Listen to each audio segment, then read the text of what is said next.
Bonjour à tous et bienvenue à cet agro-webinaire du mardi. Aujourd'hui, nous allons rester sur la thématique changement climatique et nous allons parler de l'évolution du cahier des charges des appellations d'origine protégée pour prendre en compte le changement climatique.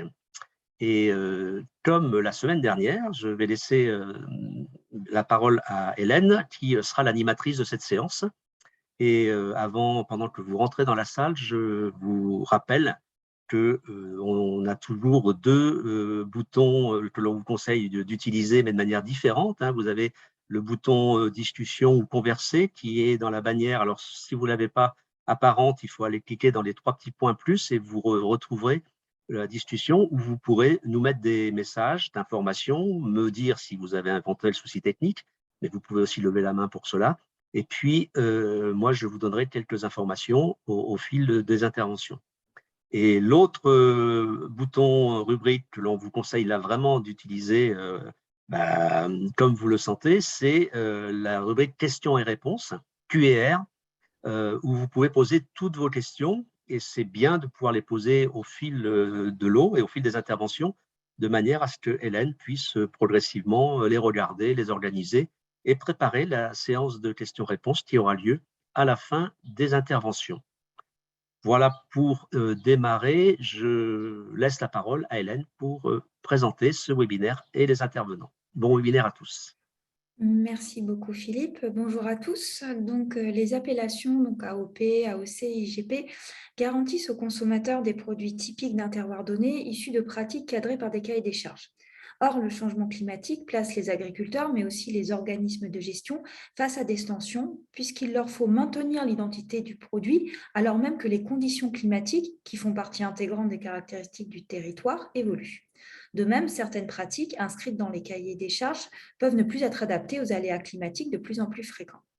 Il est important que ces questions soient investies au niveau collectif pour assurer la durabilité du patrimoine commun que constituent les produits sous appellation.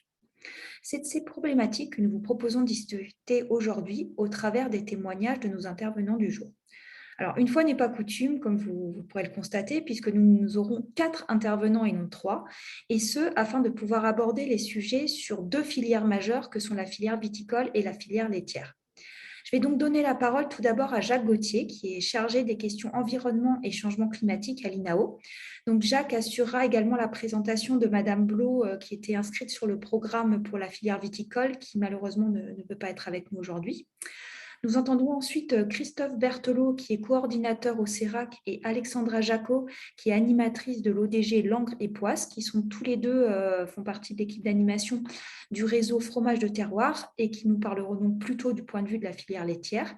Et enfin, Philippe Mogondry de l'ESA d'Angers, qui est le responsable du Master Food Identity, témoignera pour le regard enseignant. Donc pour ma part, et comme pour les autres webinaires, je vous retrouve en deuxième partie du webinaire pour relayer vos questions à nos intervenants. Jacques, je vais sans plus tarder te laisser la parole. Merci Hélène, donc très heureux d'être avec vous. Donc je vais vous parler effectivement de... Alors j'essaye de partager mon écran, voilà, normalement ça marche.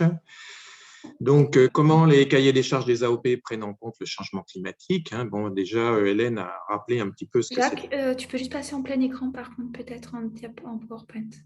Oui, alors là ça doit Oui, marcher. parfait, merci, désolée de t'avoir coupé. Alors voilà, bon, donc de revenir un peu sur la question par rapport à ce que disait Hélène, hein, donc les AOP, appellations d'origine protégée. Donc en France, on a 360 AOP viticoles et une centaine d'AOP non viticoles, hein, 50 dans le secteur laitier et 50 dans les ni viticoles ni laitiers.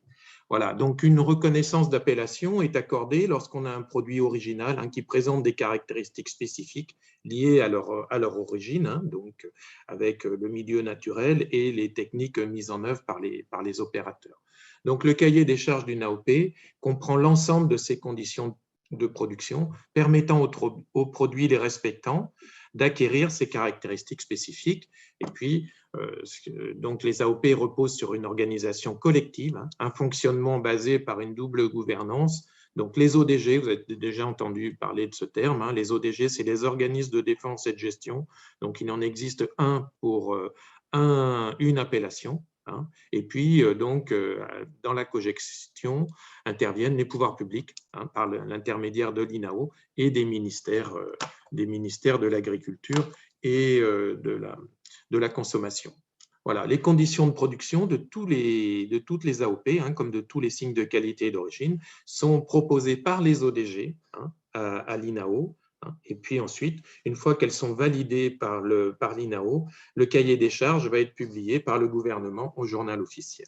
Voilà, donc les structures à l'INAO qui sont chargées de valider ces propositions, donc on appelle ça les comités nationaux, donc il y a un comité par secteur, par grande filière. Donc vous avez un comité pour les vins et les autres boissons alcoolisées en AOC, et puis un comité pour les AOP laitières, agroalimentaires et forestières.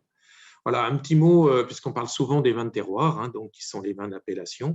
Donc, les terroirs viticoles, on a une définition qui a été validée par l'OIV, l'Organisation internationale de la vigne et du vin, donc une cinquantaine de pays producteurs et consommateurs.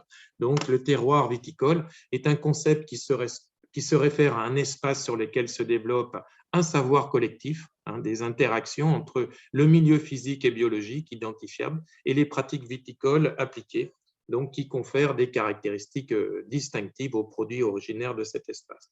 Donc, dans ce terroir, il y a les caractéristiques spécifiques du sol, de la topographie, du climat, du paysage et de la biodiversité. Donc, comme on l'a dit en avant-propos, l'évolution du climat est censée faire évoluer le terroir. Voilà, donc depuis une petite dizaine d'années, on a au niveau de l'INAO un constat, c'est que les évolutions climatiques amènent les ODG à demander des dérogations temporaires à leur cahier des charges, sachant qu'on a aussi des exploitations qui peuvent mettre en place des mesures d'adaptation hors cahier des charges, bien sûr. On a toutes les décisions individuelles, et puis au niveau du cahier des charges, on aura des décisions collectives. Donc, je vous ai donné, puisqu'on va traiter les secteurs viticoles et fromagers, en AOP fromagère, en 2017, 2018 et 2019, on a eu respectivement 8, 17 et 10 modifications temporaires de cahier des charges à ramener aux 50 appellations existantes.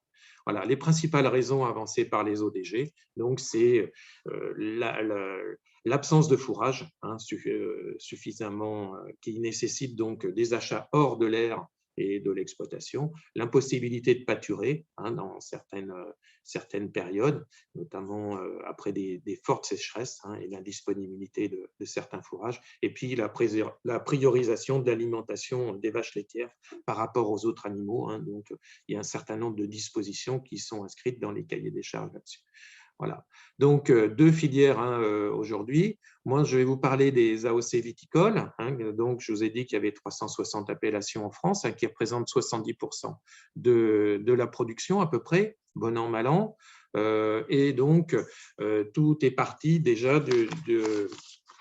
d'une réflexion qui avait été menée au départ par l'INRA, les chercheurs de l'INRA, depuis 2012 décidément, dans un métaprogramme de recherche qui s'appelle l'ACAV, donc c'est le laboratoire sur l'adaptation au changement climatique dans les exploitations viticoles.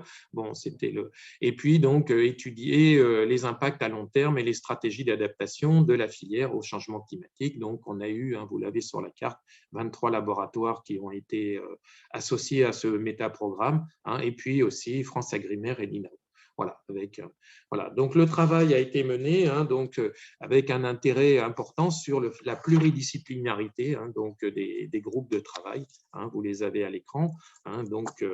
Et donc, il y a un autre groupe de travail qui a récupéré l'ensemble des différentes conclusions des groupes, qu'on appelle le groupe prospective, qui lui a travaillé sur une prospective avec quatre scénarios qui étaient appliqués en fonction de deux paramètres. D'une part, l'ampleur de l'innovation technique, donc en abscisse, et en ordonnée, l'ampleur du déplacement géographique, avec donc 4 stratégies qui avaient été définies, une stratégie conservatrice, une stratégie innovante, une stratégie nomade de déplacement du vignoble, et puis une stratégie libérale où en gros on pouvait faire un peu tout ce qu'on voulait. Donc, et en fonction de l'intensité de l'innovation ou du déplacement géographique, donc on avait donc la définition de ces scénarios. Ce qu'on peut dire ensuite, c'est que ces 4 scénarios ont été présentés dans 7 réunions, qui ont eu lieu dans 7 vignobles différents, de l'Alsace, Champagne, Vallée du Rhône, Bourgogne, Sud-Ouest, Languedoc et Provence. On a essayé d'être un peu partout, avec en gros 500 participants auxquels on a demandé, vous, en fonction du changement climatique, qu'est-ce que vous pensez qu'il faudrait faire? D'abord, quelle stratégie pensez-vous la plus opportune, conservatrice, innovante, nomade ou libérale?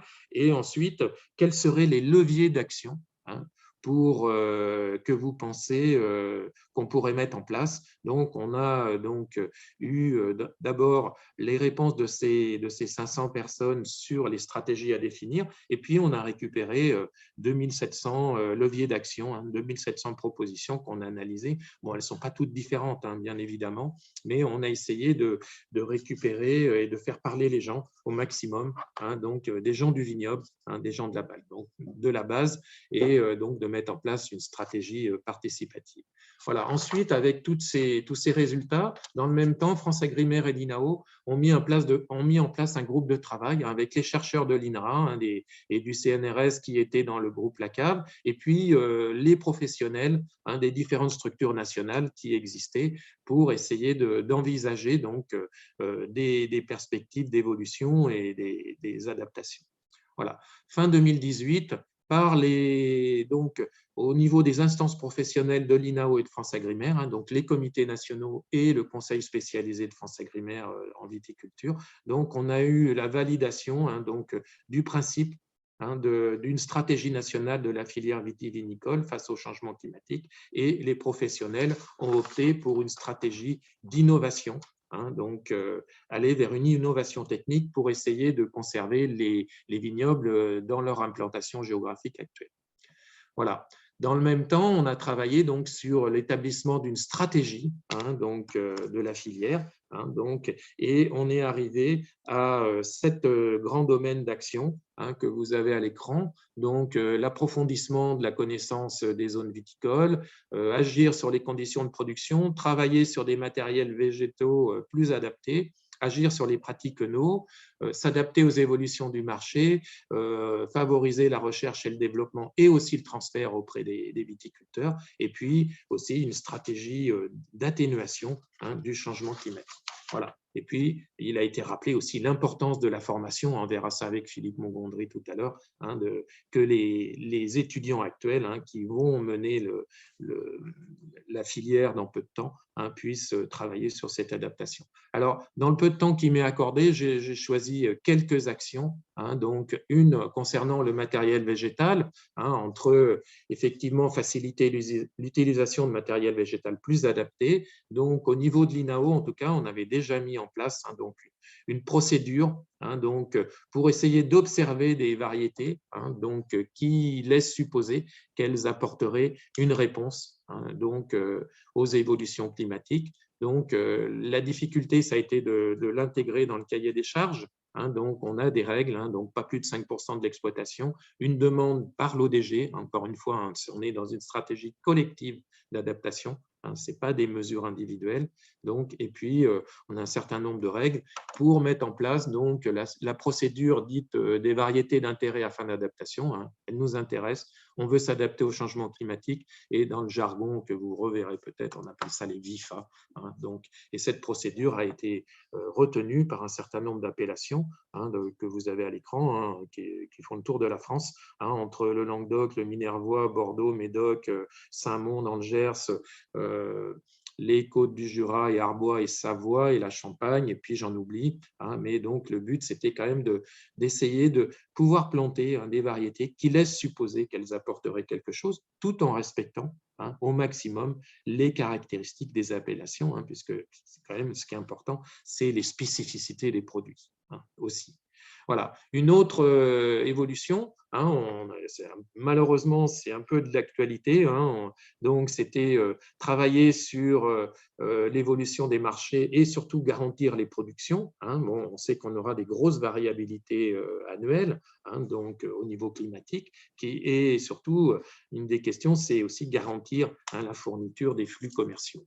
Donc, on a travaillé au niveau de la stratégie. Donc, la stratégie prévoit la couverture des exploitations par une assurance climatique. Et au niveau de l'INAO, donc, on a travaillé avec les ODG pour essayer les années de production un peu plus favorables, d'essayer de mettre en réserve, de stocker des volumes qui pourront être remis sur le marché en cas d'année déficitaire. On appelle ça dans notre jargon de VCI le volume complémentaire individuel. Donc, c'est un volume en complément.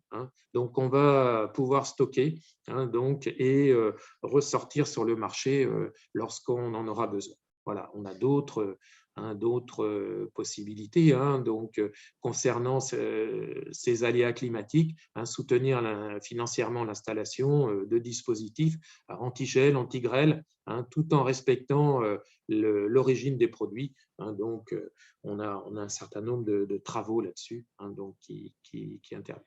Voilà. Et puis, je terminerai dans les différents domaines qui ont été retenus dans cette stratégie sur les procédures d'atténuation. On est bien conscient aussi que toutes les filières économiques, quelles qu'elles soient, et notamment la filière vitivinicole, devront travailler sur l'atténuation du changement climatique par différentes mesures sur le stockage du carbone, sur la réduction des carburants fossiles, tout un tas de choses sur la promotion de bâtiments isolés, durables. Voilà. Donc, un certain nombre de dispositions donc, qui reprennent cette stratégie. Ce qu'on peut dire ensuite, c'est que cette stratégie nationale a été validée par les instances de l'INAO de France Agrimaire, et puis elle a été présentée au ministre de l'Agriculture en août dernier, donc par les différentes instances nationales, l'INAO, France Agrimaire, l'INRAE, l'Institut français de la vigne et du vin, qui est l'Institut technique. Donc, vous avez donc la référence, donc vous l'aurez ensuite, la référence si vous voulez consulter cette stratégie, le site internet, et puis bien évidemment, ça sera intégré dans le Varenne de l'eau et du changement climatique. Voilà rapidement, et trop rapidement bien sûr, mais un peu ce qu'on peut dire sur le développement des réflexions qui existent sur le secteur vitivinicole en appellation. Merci. Merci à toi, Jacques, pour ce regard INAO et ce détour vers la filière vitivinicole. Maintenant, on va passer la parole à nos intervenants pour le côté filière laitière. Je profite juste d'avoir le micro pour vous dire si vous pouviez poser vos questions dans la partie QR dès à présent, comme ça me permet un peu de les trier pour ensuite pouvoir les relayer en deuxième partie de webinaire. Du coup, je laisse la parole pour la partie AOP IGP fromagère. Bonjour à toutes et tous. Vous voyez le PowerPoint, c'est bon? Très bien. Oui, c'est parfait. Merci, Christophe. Christophe Berthelot, donc je co-anime le réseau mixte technologique fromage de terroir. On verra. Donc, je vous présenterai rapidement la structure et on va aborder ensemble les filières AOP fromagères et la façon qu'on a pu appréhender en fait la problématique du changement climatique dans le cadre de ce réseau mixte technologique, qui est un réseau composé de 13 partenaires issus de la recherche, du développement et des filières fromagères de terroir pour favoriser l'échange et l'émergence de projets qui répondent aux enjeux de ces filières. Et donc, on a 4 thématiques, dont l'une, la troisième, s'intéresse aux pratiques, ressources et changements climatiques. Et c'est dans ce cadre-là qu'on a mis en place des réflexions avec l'ensemble des filières qui ont abouti du coup à la structuration d'un projet. On est moins avancé que la filière viticole, mais on va retracer avec vous la façon dont on a posé le cadre et identifié les enjeux pour les filières fromagères AOP IGP. Quelques éléments de contexte, les effets du changement climatique sur les exploitations laitières, globalement, elles portent sur une augmentation globale des températures, sur des modifications du régime de pluviométrie, avec du coup pas forcément des impacts sur la quantité, mais une intensité qui va varier, avec une diminution estivale et probablement une augmentation en fréquence et en intensité divers et une augmentation surtout des aléas climatiques en tout genre que vous avez pu constater ces dernières semaines. Et enfin, au niveau des reliefs montagneux, on remarque aussi des évolutions sur l'enneigement des reliefs. Et du coup, sur ces exploitations, ces changements climatiques, ils se traduisent notamment par un impact sur la production d'herbes. Là, on voit une courbe de croissance d'herbes avec une augmentation forte au printemps, une diminution relative sur l'été, et avec l'évolution du climat, on observe un creux estival, un allongement des périodes printanières et automnales de croissance de l'herbe, mais qui va forcément avoir des impacts sur la gestion de l'herbe et la gestion de l'alimentation, notamment pour les filières AOP, dont l'alimentation est principalement basée sur la valorisation de l'herbe, qu'elle soit sèche ou verte. La problématique sur l'exploitation, elle va se situer aussi sur la ressource en eau, à la fois qualitativement et aussi quantitativement, et puis sur la gestion des animaux, avec une augmentation possible des stress thermiques, et puis des gestions parasitaires, sanitaires plus compliquées.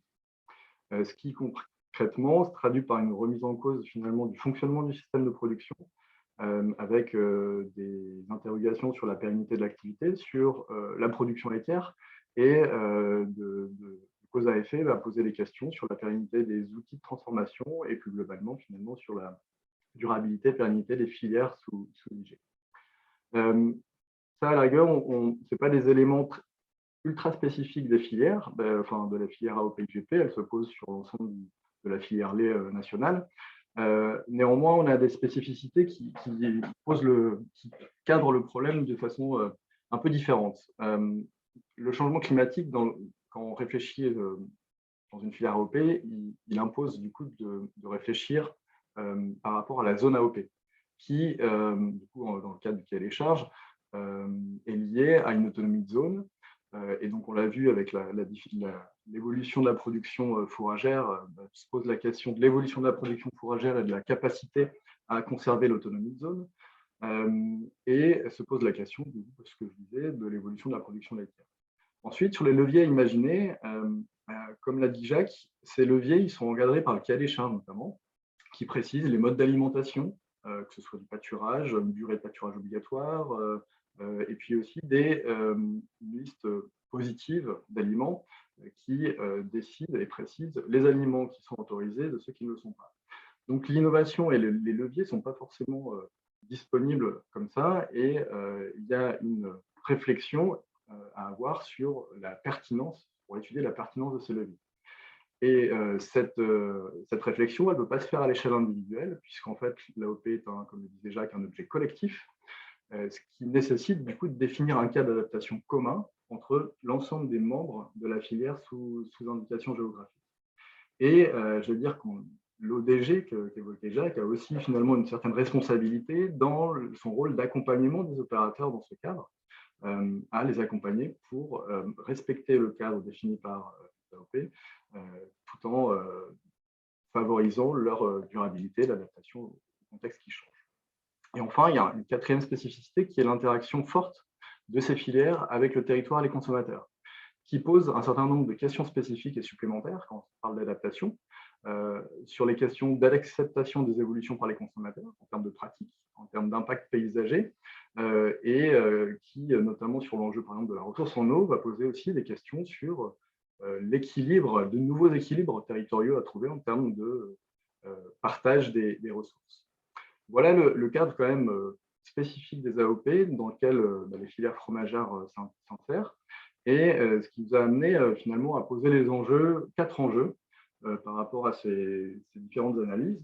La nécessité d'une part d'accompagner les filières dans la définition de leur stratégie collective d'adaptation, et comment, de façon en termes de méthode, on s'y prend pour accompagner des filières qui vont potentiellement de 30 opérateurs à certaines filières qui sont à plus de 1000. Le deuxième, c'est à partir de comment est-ce qu'on arrive aussi à objectiver, évaluer les incidences du changement climatique.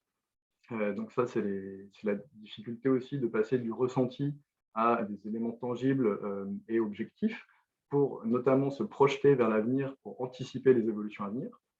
Le troisième enjeu, c'est, comme on le disait, d'avoir la capacité d'identifier les leviers intéressants pour adapter les exploitations, mais aussi d'expertiser leur pertinence au regard du cadre de l'AOP. Et puis enfin, participer de façon à l'échelle du territoire à la redéfinition des dynamiques territoriales en termes de partage de ressources locales notamment. Et donc, c'est en ce sens-là qu'on a réfléchi à l'échelle du RMT, qu'on a posé un cadre, un projet CASDAR qui s'appelle ADOUT. Et on y reviendra plus tard, parce que là, je vais laisser la place à Alexandra, si le PowerPoint veut bien changer de slide. Voilà, hop, je vais aller vite. Il me paraissait intéressant d'avoir un témoignage concret aussi d'une filière et comment est-ce qu'elle a géré, ou en tout cas, elle s'est appropriée cette problématique. Alexandra. Merci Christophe. Oui, donc bonjour à tous. Donc, je représente la filière époisse cet après-midi. Donc, l'époisse, c'est un fromage au lait de vache, caillé lactique, croûte lavée, dont le tonnage en 2021 s'établissait à 1545 tonnes. Donc, une filière, en tout cas en termes de tonnage, relativement modeste. On est sur le territoire de la Côte d'Or, donc en région Bourgogne-Franche-Comté. Les trois quarts de la zone sont sur la Côte d'Or, mais on déborde un petit peu aussi sur le sud au Marnais et puis sur le sud-est de Lyon. C'est une filière, donc une zone d'appellation qui s'étend sur un peu plus de 700 000 hectares, donc c'est une très grosse zone d'appellation quand même, qui nous permettait jusque-là de sécuriser bien notre approvisionnement fourragère et de respecter notre autonomie alimentaire. On va voir que ça change. C'est une filière qui est donc composée de 40 éleveurs, 3 quarts en Côte d'Or et 1 quart en Haute-Marne, 4 transformateurs, dont un producteur fermier, 3 collecteurs. Et voilà, tout ça pour transformer 21 millions de litres à peu près collectés qui vont être transformés partiellement en époisse. C'est 200 emplois directs, donc tout ça pour redonner une dimension relativement, je dirais, plutôt modeste de la filière par rapport à, si on compare à notre grand frère du comté, voilà, on est vraiment beaucoup plus petit. Toute proportion qu'à dire. Donc voilà pour la filière, des éléments de contexte et des vicissitudes climatiques qu'on subit depuis quand même quelques années, puisque depuis 2011, entre 2011 et 2019, on a dû demander 3 dérogations ou modifications temporaires de cahier des charges à l'INAO. Les 3 fois des dérogations demandées en raison des sécheresses très très impactantes sur la production fourragère, qui ne nous permettaient plus de respecter les règles d'autonomie, de fourrage grossier strictement issu de la zone d'appellation, aussi de pouvoir utiliser des aliments qui sont d'habitude interdits, type les pulpes de betterave surpressées.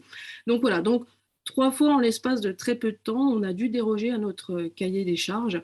Et puis, ce qu'on s'aperçoit d'année en année, c'est qu'on a une règle très spécifique de notre cahier des charges qui nous oblige à avoir 50% d'herbes fraîches dans la ration, et ça jusqu'au 15 juin très précisément. Cette règle-là, on a de plus en plus de mal à la respecter et on constate de plus en plus souvent un nombre croissant de ce qu'on appelle des non-conformités dans nos élevages. Et puis évidemment, les évolutions climatiques font que la gestion de l'herbe, du pâturage, sont amenées à être repensées parce qu'on n'arrive plus à faire pâturer facilement sur l'été. Parce que les animaux ne veulent plus sortir, parce qu'il fait très chaud, parce qu'il n'y a plus d'herbe sur les pâtures. Donc voilà, beaucoup de questionnements sur les évolutions climatiques qu'on connaît. Et puis, en fin 2017, début 2018, on a l'opportunité de participer à l'action Climat-lait, qui est un programme de recherche qui est porté par le CNIEL, qui est le Centre national interprofessionnel de l'économie laitière. Et donc, ce programme de recherche qui découpe la France en une vingtaine de zones géographiques appelées unités laitières agroclimatiques, qui ont toutes une certaine cohérence pédoclimatique et sur lesquelles le CNIEL va, grâce à Climat-lait, va s'attacher à mieux comprendre quelles sont les perspectives à échéance 2050 pour chacune de ces zones grâce à des modélisations climatiques. Et puis, au-delà de ces perspectives climatiques, c'est de faire un travail en direct sur ces territoires avec les éleveurs pour les préparer au changement climatique sur le long terme, mais aussi réfléchir avec eux comment on peut envisager des adaptations, quelles sont les solutions qui pourraient s'adapter dans leur système et dans leur zone spécifique. Et puis Climalait permet aussi de produire pour chacune de ces zones une fiche de synthèse qui reprend à la fois les modélisations climatiques et les solutions envisagées par les éleveurs pour ces zones géographiques. Donc, la filière Epoisse s'empare de ce projet, à la fois pour mieux comprendre ce qui nous attend à plus long terme et au moins à moyen terme, pour faire prendre conscience aussi, et c'était un élément non négligeable dans la filière, c'était faire conscience aux éleveurs, mais aussi au conseil d'administration, de la nécessité qui nous incombait de réouvrir notre cahier des charges, parce que réouvrir le cahier des charges d'une appellation d'origine, c'est pas forcément simple d'un point de vue administratif, mais aussi, comme l'a dit Christophe plus avant, d'appropriation, de partage et de consensus au sein d'une filière, même quand on est uniquement 40 éleveurs. Donc, Climalait a vraiment permis de cette prise de conscience que le changement climatique, c'était une réalité et qu'il fallait s'en emparer le plus vite possible. Et puis, c'était aussi une solution pour nous d'objectiver ces impacts du changement climatique, que ce ne soit pas seulement perçu comme une vue de notre esprit ou une simple interprétation, pardon.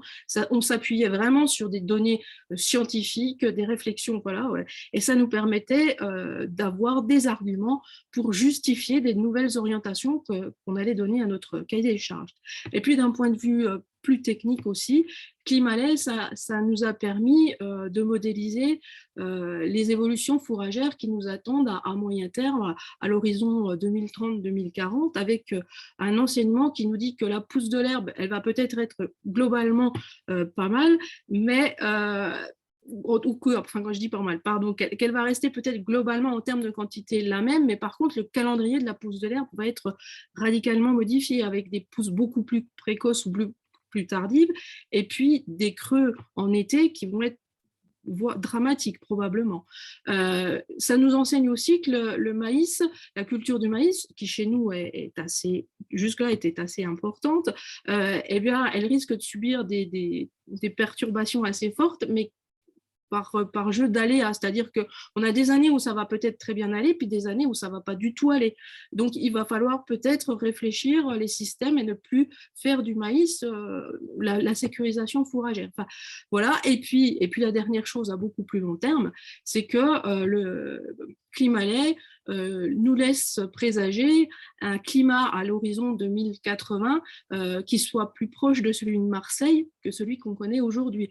Donc, de façon un peu provocante, j'ai envie de dire, comment on fait pour maintenir une production d'époisses au lait de vache jusqu'en 2080, ou faut-il envisager une production d'époisses au lait de chèvre en 2080, parce qu'on ne pourra plus élever des vaches, mais peut-être plutôt des chèvres dans notre zone. Enfin voilà, c'est une anecdote un peu provocatrice, mais en tout cas, on en est là. Donc concrètement, comment la filière s'est emparée de cet enseignement Climalait? Le tout premier, ça a été de créer un GI2E pour assurer la sécurisation de la filière et de son autonomie, sa pérennité, en profitant du volet expérimentation qu'on pouvait faire avec un GI2E, de faire des innovations. Tout ça dans le cadre contraint quand même du cahier des charges.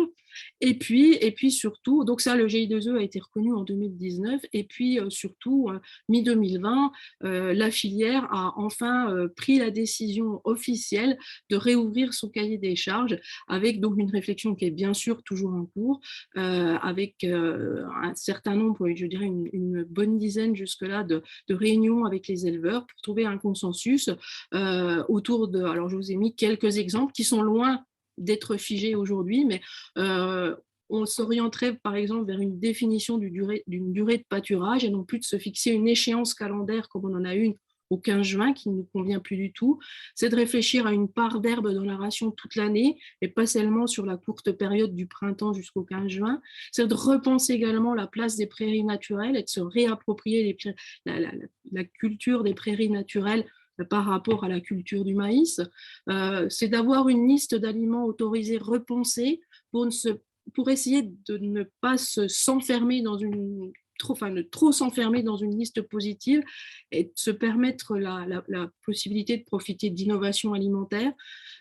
C'est d'envisager aussi, ce qui n'était pas le cas aussi marqué aujourd'hui, de la limitation de la fertilisation minérale notamment, et puis d'autres éléments également qui sont moins liés au climat, pardon, mais des choses autour du bien-être animal, de la préservation de l'environnement, voilà, qui sont encore actuellement en cours de discussion et qui sont encore très loin d'être finalisées.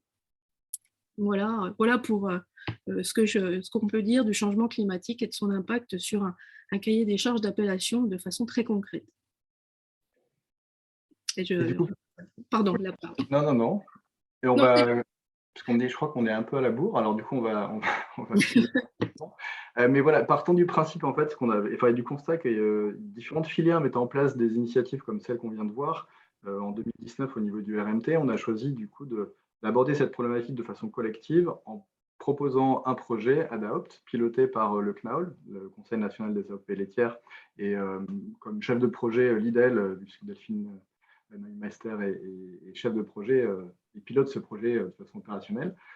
On avait choisi, contrairement à la filière Viti, de proposer aux AOP, aux différentes filières fromagères, de les faire avancer sur la définition de leur propre cadre et la propre stratégie.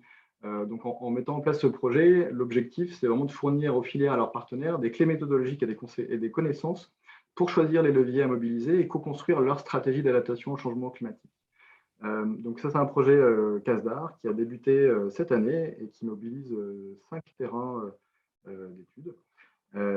Et donc, on va travailler sur les 3 prochaines années avec ces 5 filières pour bâtir, co-construire et relever les enjeux de l'adaptation au changement climatique, avec cette volonté ensuite de pouvoir transférer les acquis, les connaissances, les méthodes à d'autres filières qui souhaiteraient s'en emparer.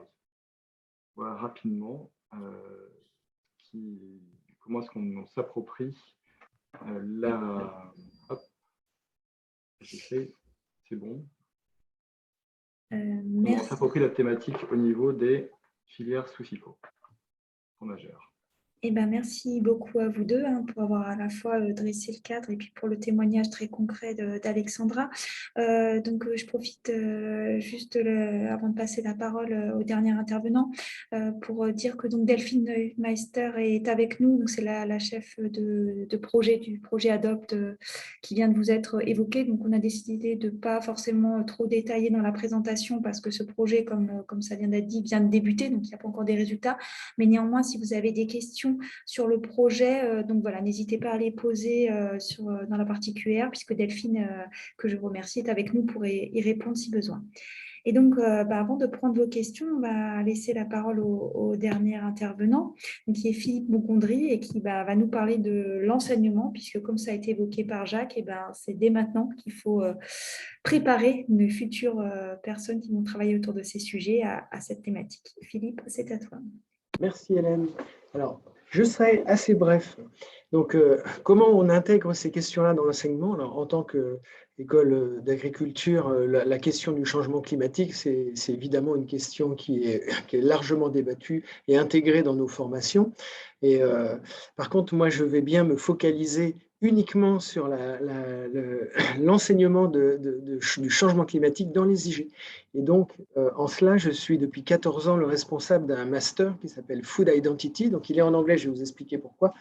Mais parce que c'est d'abord un master qui n'est pas uniquement à l'ESA, mais en collaboration avec des partenaires, dont VET AgroSup pour ce qui est des Français, des Italiens, des Roumains, avec l'idée que la première idée, c'est que les produits sous signe de qualité, on peut les considérer comme des produits issus du développement durable. Ce serait, on va dire, le premier postulat de base.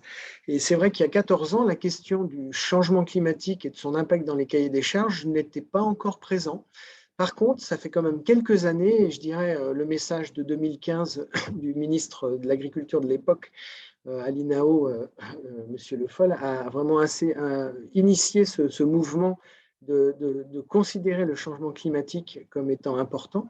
Et donc, depuis ce moment-là, on a essayé de le faire le plus tôt possible, intégrer la notion du changement climatique dans les IG. Alors, ce que je vais faire peut-être pour commencer, c'est juste partager un petit écran rapidement, je pense que vous le voyez, sur ce qu'est le Master Food Identity.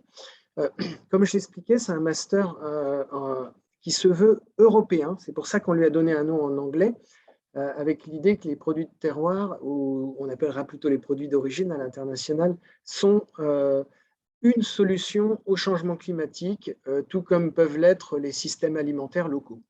Et donc, dans cette idée, on a développé un enseignement qui va former des experts pour le développement de ces produits, à la fois techniques, mais aussi, je dirais, agribusiness. Et je l'expliquais tout à l'heure, il est très international, dans le sens où on fait 4 pays lors de ce parcours, et également, finalement, il accueille énormément d'étudiants internationaux. Et je peux vous dire, c'était le but de cette présentation, c'est que la question du changement climatique, je la reçois de partout. Alors là, je vous ai mis 75 nationalités depuis le début, j'en ai à environ 25 actuellement, dont une partie sont passées voilà, à Clermont-Ferrand et d'autres qui sont actuellement en Roumanie. Donc, ils circulent. Et l'idée, c'est que on fait intervenir des experts. D'ailleurs, Jacques Gauthier en fait partie.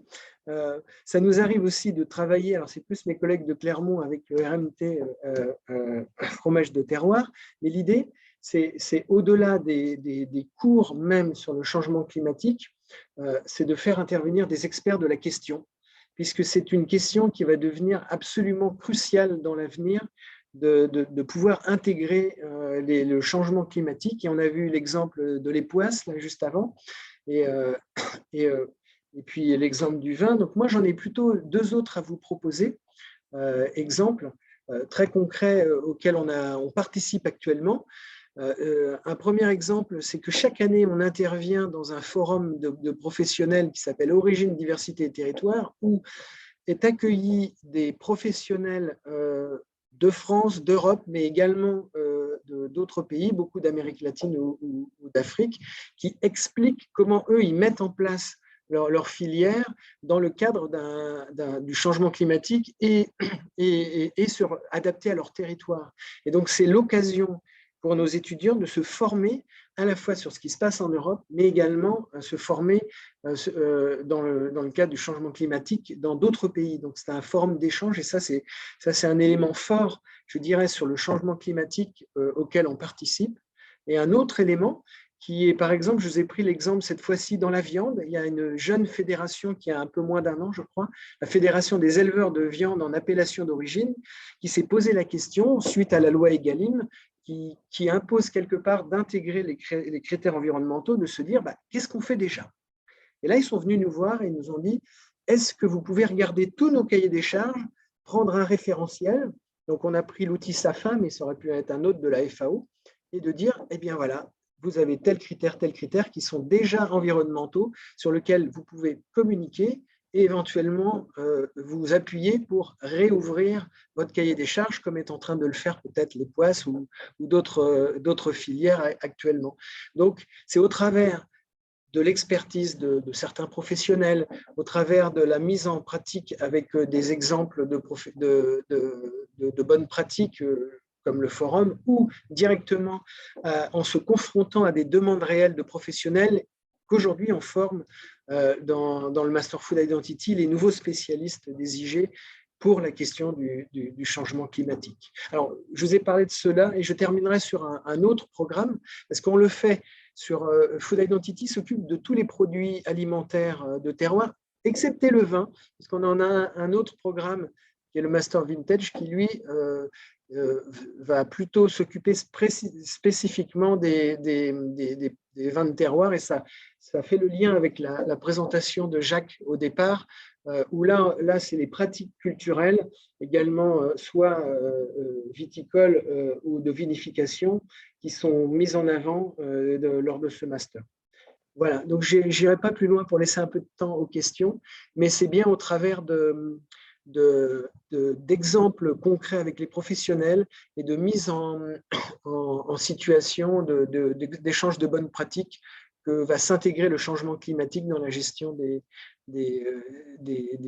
produits d'origine ou des produits de terroir. Voilà. Merci beaucoup à vous quatre pour ces présentations. Donc, comme tu viens de le dire, Philippe, on va passer à la partie questions-réponses. Donc, je vais essayer de relayer au mieux vos questions en m'excusant par avance auprès de ceux et celles auxquels je ne pourrai pas relayer les questions. Pour commencer cette partie un peu plus discussion, je vous verrai bien 2 questions qui en fait font le lien aussi avec le webinaire de la semaine dernière sur l'accompagnement des agriculteurs, puisque là on a parlé vraiment, je dirais, du cadre et puis de la manière dont sont définies les évolutions du cahier des charges. Mais ensuite, comment est-ce qu'on accompagne les agriculteurs? Et notamment, il y avait une question, donc en plus des ODG, est-ce qu'il existe d'autres structures pour accompagner les opérateurs dans la modification de leurs pratiques et s'adapter au cahier des charges modifié?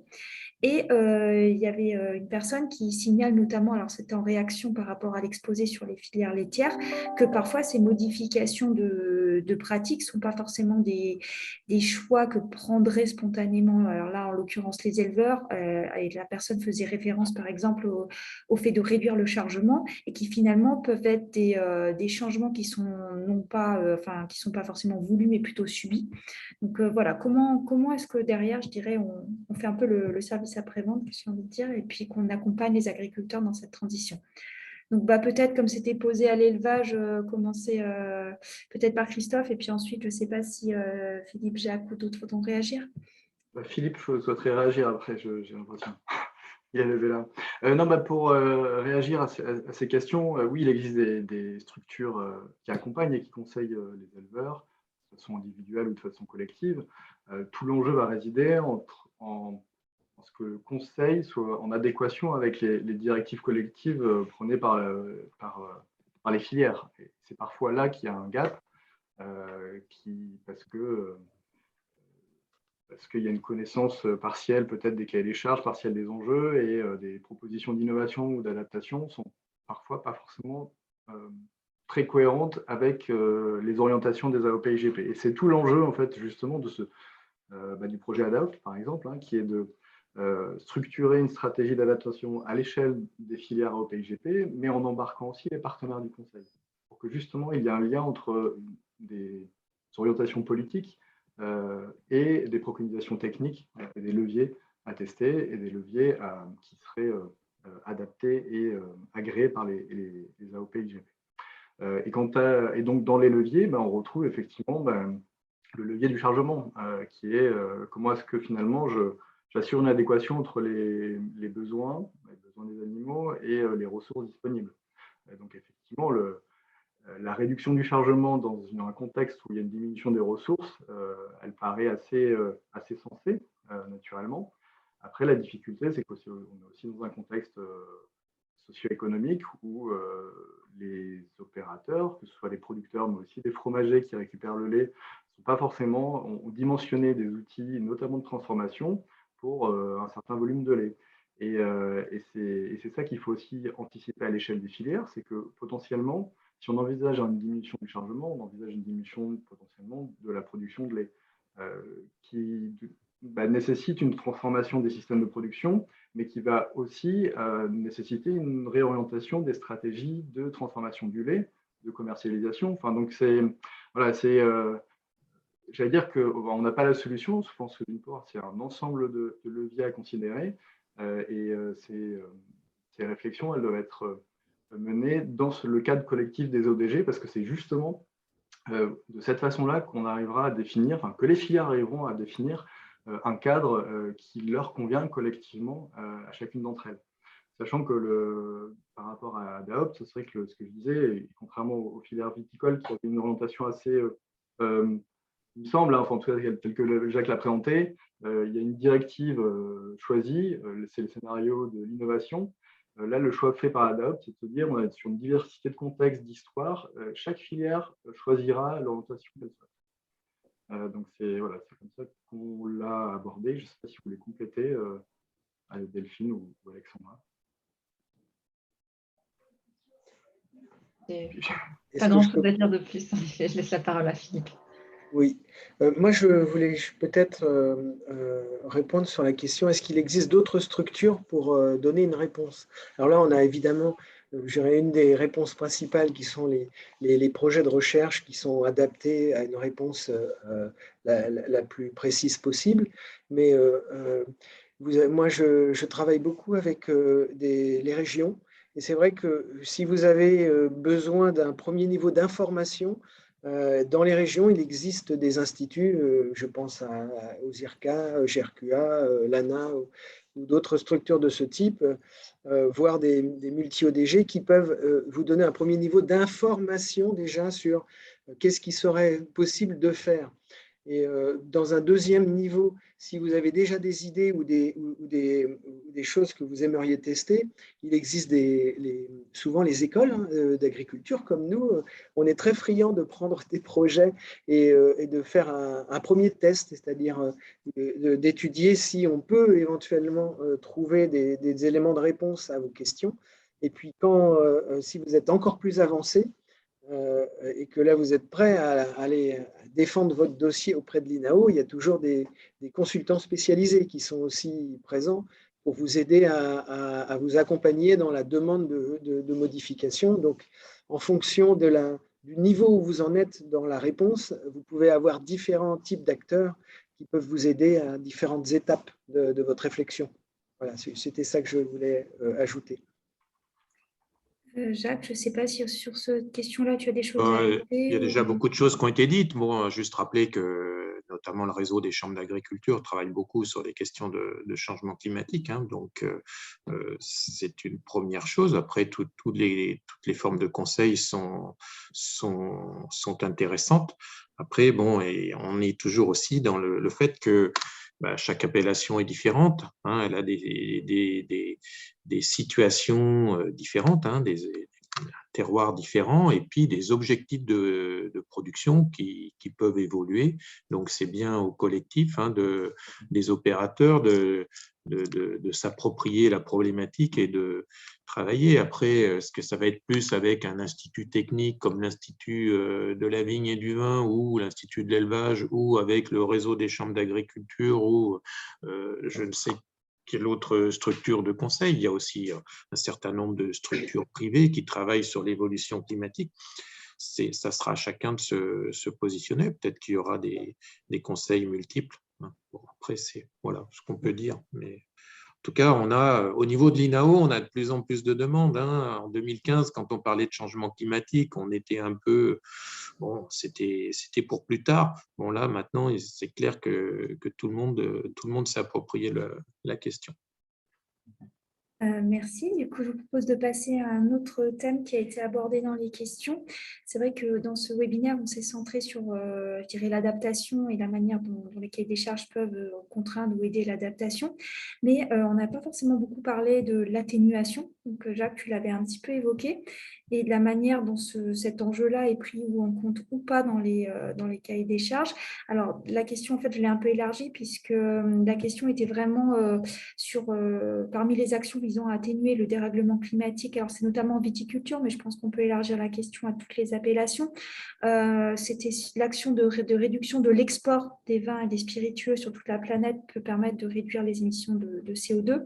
Donc, moi, je poserais bien la question de manière un peu plus générique. Est-ce que cette question de l'atténuation est prise en compte, soit directement dans les cahiers de charges ou les pratiques, soit, comme c'est évoqué, après un peu dans la question de l'export et de la commercialisation.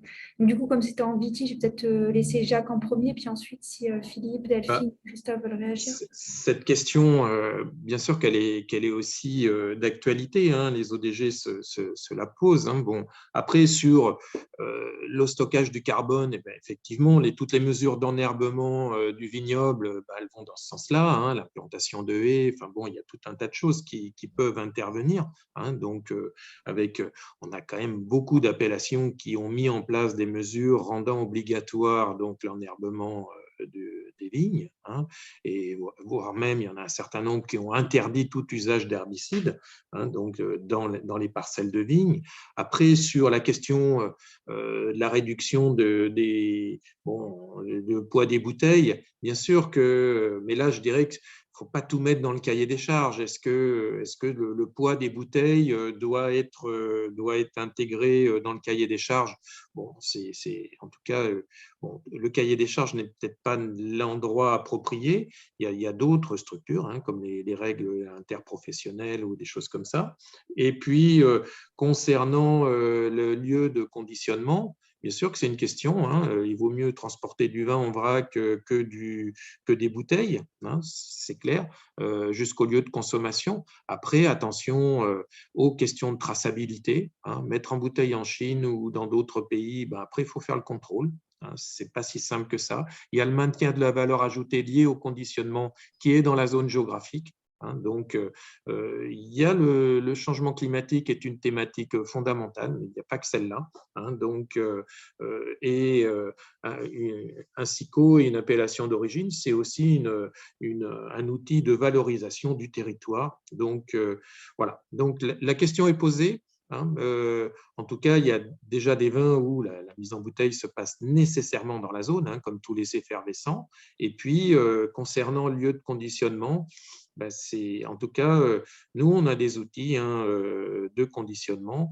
On travaille plus, enfin, et la filière viticole, hein, plus que l'INAO, travaille sur la réduction du poids des bouteilles ou la réduction de l'utilisation des carburants fossiles.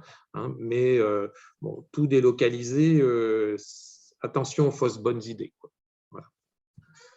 Du coup, sur cette question de la prise en compte du coup atténuation, est-ce que Philippe, Christophe, Delphine ou Alexandra ont des choses à ajouter? Très bien. Juste sur le projet Adapt, pour remettre une couche, quand on analyse des leviers, il est prévu, et je pense que c'est aussi l'enjeu de ces filières, qu'il y ait une analyse de la pertinence de ces leviers au regard des enjeux de l'adaptation, mais aussi de l'atténuation, pour s'assurer qu'un levier qui est mis en place soit finalement pas plus néfaste que ce qui doit être, ce qu'il est censé lutter. C'est pourquoi il est censé lutter. Même si l'angle d'attaque du projet, en effet, c'est vraiment l'adaptation et pas l'atténuation. Donc, c'est vrai que c'est deux aspects qui vont de pair, mais qu'il n'est pas forcément toujours évident non plus. Voilà, on peut avoir des choses contradictoires aussi parfois. Des adaptations qui sont bénéfiques pour les producteurs, mais qui, au contraire, en termes d'atténuation, ont aussi un impact. Ce n'est pas forcément évident. Merci. Alors, je vois que l'heure tourne, donc je vais vous lancer un peu le pavé dans la mare, puisqu'il y a une question que je trouve très intéressante et qui a été un petit peu évoquée par Alexandra quand elle nous parlait de faire de l'époisse avec des chèvres, puisqu'une personne nous demande s'il est envisagé une étude prospective à moyen terme, donc sur l'horizon 2050, sur la possibilité ou non de maintenir des IGP en fonction des scénarios d'évolution climatique. Et en gros, est-ce que toutes les IGP pourront-elles être maintenues?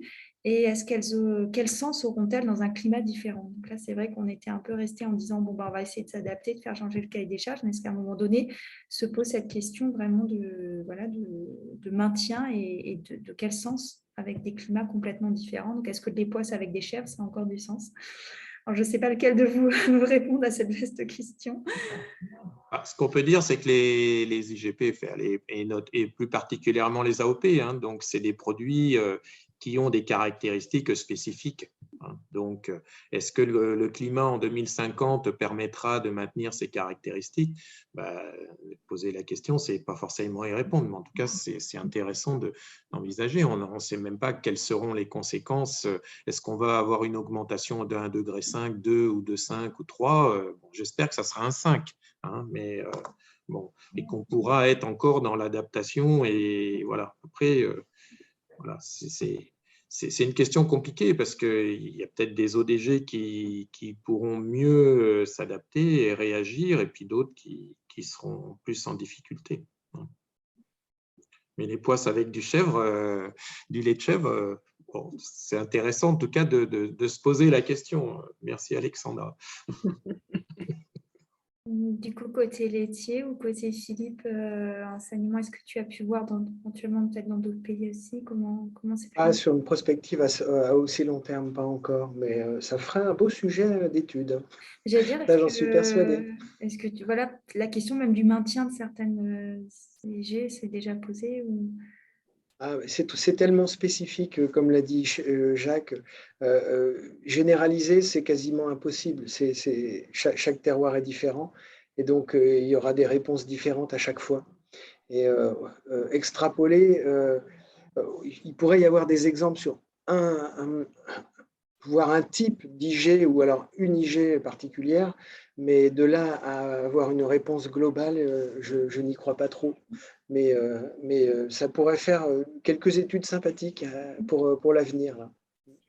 Et peut-être le dernier mot pour côté laitier, Delphine. Dans les premiers questionnements qui ressortent, là, qu'on entend dans les territoires pilotes, se pose aussi la question d'arrêter la production sur certaines périodes de l'année. Donc, continuer à faire des fromages sur l'année, mais pas forcément sur toute l'année. Donc, ça peut aussi être des pistes d'adaptation qui peuvent prendre place. Alors, on n'est pas sur un arrêt de l'AOP, on n'est pas non plus sur un maintien total, mais voilà, c'est des choses qui s'envisagent. Après, je pense qu'aujourd'hui, je ne veux pas du tout parler pour les AOP, mais j'imagine que tous ceux qui réfléchissent à ces questions ont en tête qu'ils vont réussir à s'adapter et l'espèrent. Et je pense qu'en effet, c'est aussi ce qui est important de dire qu'il y a encore de la marge de manœuvre et que c'est pas forcément, ils ne vont pas forcément tous mettre la clé sous la porte d'ici 2050. Merci Delphine. Je pense qu'on peut s'arrêter sur cette pensée quand même optimiste. Donc, il y avait encore pas mal de questions que j'aurais bien aimé vous relayer, mais voilà, je vois Philippe qui met sa diapo, on va devoir s'arrêter. En tout cas, un grand merci aux intervenants et puis à celles et ceux qui m'ont posé toutes les questions. Et donc, Philippe, merci à tous les quatre. Effectivement, nous devons terminer puisqu'on arrête toujours à 14 h. Les questions. Alors, pour le nom des intervenants, vous m'envoyez un mail, ceux qui souhaitent le nom des intervenants, et je transférerai votre message aux intervenants. Et concernant les questions, Hélène va les récupérer et ils verront s'ils peuvent répondre à certaines questions précises. Et donc, je vous rappelle que la semaine prochaine, nous nous retrouvons sur la thématique santé globale où on parlera de la diversité et de l'évolution des critères de sélection génétique chez les animaux, comme on l'a fait pour les végétaux il y a quelques semaines. Bonne semaine à tous, encore merci à tous et à bientôt. Bientôt. Merci, au revoir. Au revoir.